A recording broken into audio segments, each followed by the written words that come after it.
इसी महीने के 24वें दिन इजरायली टाट ओढ़े और सिर पर राख डाले सामूहिक उपवास करने के लिए एकत्रित हुए। इजरायली सब परदेशियों से अलग हो गए। उन्होंने खड़ा होकर प्रभु के सामने अपने और अपने पूर्वजों के अपराध स्वीकार किए। उन्होंने एक पहर तक प्रभु अपने ईश्वर की संहिता का पाठ किया। दिन के दूसरे पहर वे अपना अपराध स्वीकार करते और प्रभु अपने ईश्वर की उपासना करते रहे।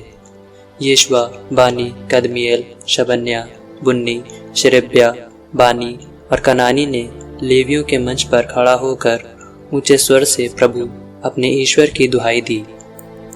इसके बाद यीशुआ, कदमिएल, बानी, हशबन्या, शेरेब्या, होदिया, शबन्या और पतहया लेवियों ने कहा, उठो, प्रभु अपने ईश्वर की स्तुति करो जो सदा सर्वदा धन्य है।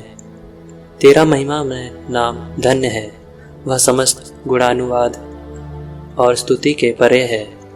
इज़रा ने कहा, तू ही प्रभु है, कोई दूसरा नहीं। तूने आकाश, सर्वोच्च आकाश और तारागण बनाया है।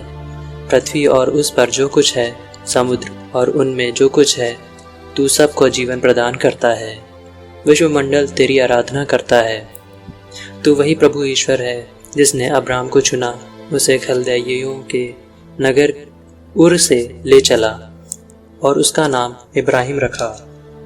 तूने उसका निष्ठापूर्ण हृदय देखकर उसके लिए यह विधान निर्धारित किया कि तू उसके वंशजों को कनानी, हित्ती, अमोरी, परिज्जी, यबूसी और गिरगाशी लोगों का देश देगा। तूने अपना वह वचन पूरा किया क्योंकि तू सत्य प्रतिज्ञ है। तूने मिस्र में हमारे पूर्वजों के दयनीय दशा देखी और लाल समुद्र के किनारे उनकी दुहाई सुनी। तूने फिरौन, उसके सब सेवकों और उसके देश के निवासियों को चिन्ह और चमत्कार दिखाए, क्योंकि तू जानता था कि उन्होंने अपने घमंड में हमारे पूर्वजों पर अत्याचार किया था। उससे तेरा नाम सदा के लिए महान हो गया। तूने हमारे पूर्वजों के सामने समुद्र को 2 भागों में विभाजित किया और उन्होंने उसे सूखे मार्ग से पार किया। जैसे कोई महासागर में पत्थर फेंक देता है, तूने उनका पीछा करने वालों को जलगर्त में डुबा दिया।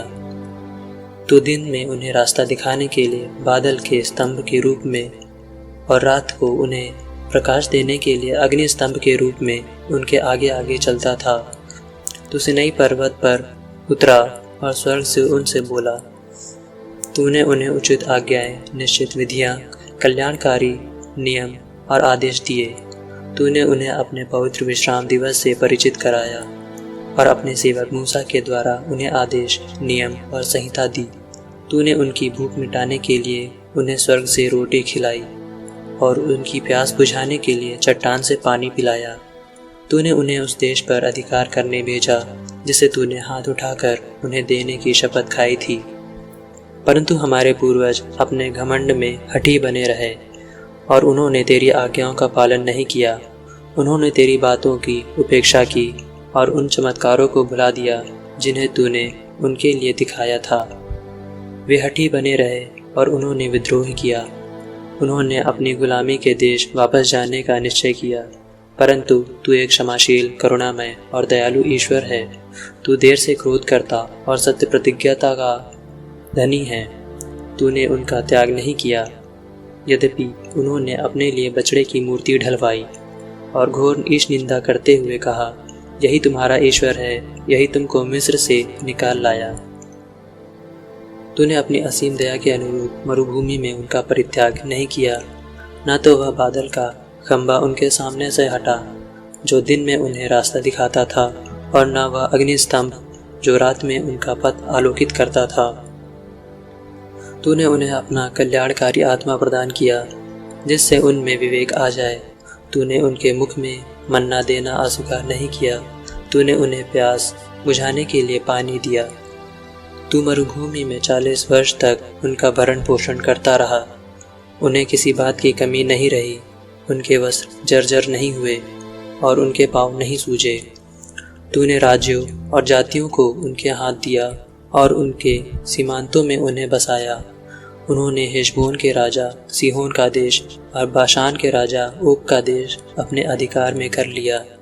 तूने आकाश के तारों की तरह उनके वंशजों को असंख्य बना दिया और तू उन्हें उस देश ले आया जिसके विषय में तूने उनके पूर्वजों से कहा था कि उसे अपने अधिकार में करने वे उसमें प्रवेश करेंगे। इसलिए उनके वंशजों ने देश में प्रवेश कर उसे अपने अधिकार में कर लिया। तूने देश के कनानी निवासियों को उनके अधीन कर दिया। तूने उनके राजाओं और देश की जनता को उनके हाथ दे दिया, जिससे वे उनके साथ अपनी इच्छा के अनुसार व्यवहार करें। उन्होंने किलाबंद नगरों, उर्वरा भूमि, धन धान से पूरे घरों, खुदे हुए कुओं, दागबारियों, जैतून कुंजों और असंख्य फलदार वृक्षों को अपने अधिकार में कर लिया। वे खा पी कर मोटे हो गए और तेरे उपकारों का उपभोग करते आमोद प्रमोद का जीवन बिताने लगे। इसके बावजूद वे हठीले बने रहे।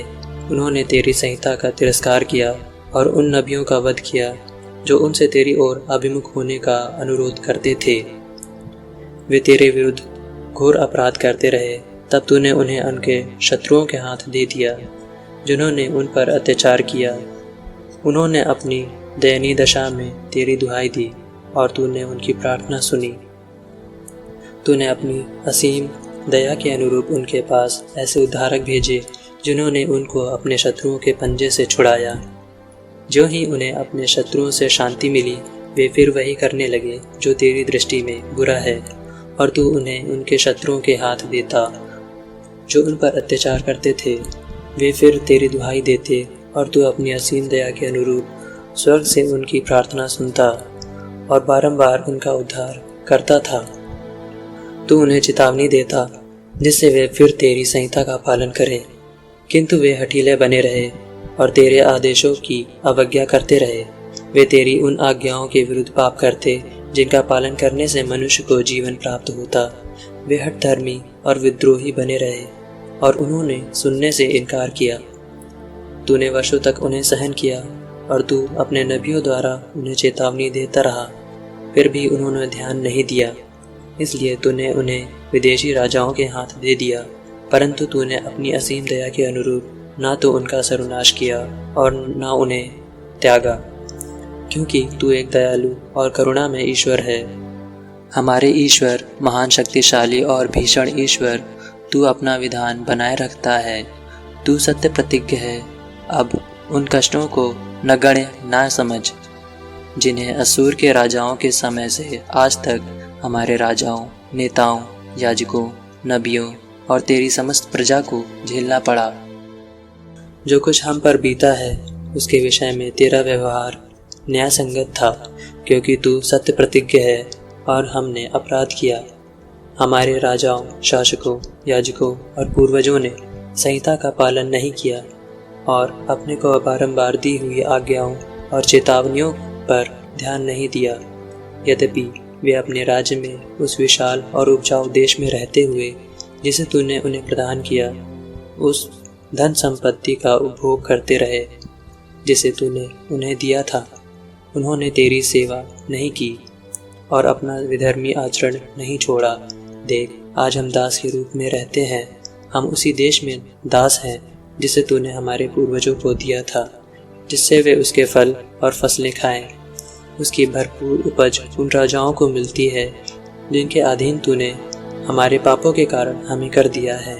वे अपनी इच्छा के अनुसार हमारे शरीर और हमारे पशुओं पर अधिकार जताते हैं। हम बड़े कष्ट में जीवन बिताते हैं।